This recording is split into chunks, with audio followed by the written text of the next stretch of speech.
As X minus 1 minute approaches, all observers take station on the island.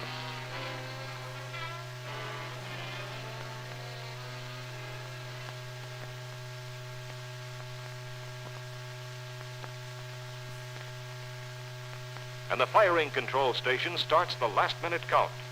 22 seconds, 21, 20, 19. Ignition.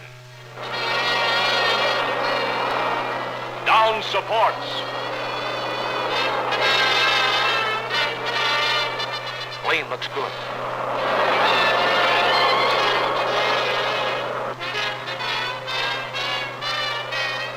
Main stage.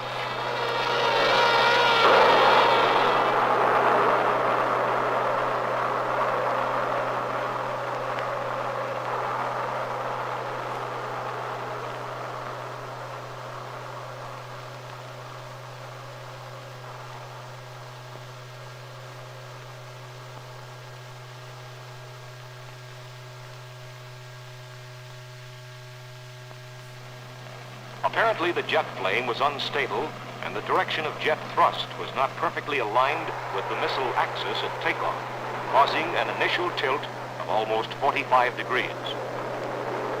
After about 3 seconds, the control vanes corrected this initial tilt. But the missile's flight was erratic, and at 12,000 feet, it went out of control, tumbled, and broke up.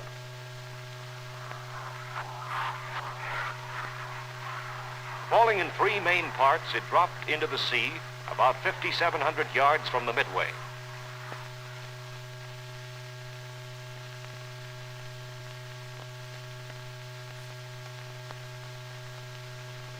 Immediately after firing the rocket, the crew cleared the launching area of all sandy gear in preparation for normal flight operations.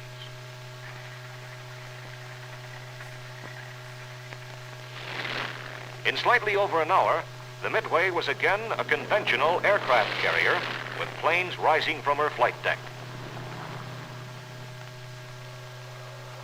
Operation Sandy marks the essential beginning of a new era in naval weapons, the operational launching of large rockets from naval vessels. It provided invaluable data and experience, which will bear fruit in the future design of large bombardment-type missiles, and eventually in the design of guided missile ships. This first launching of a large rocket from a ship at sea is a preview of what will eventually become a routine naval operation.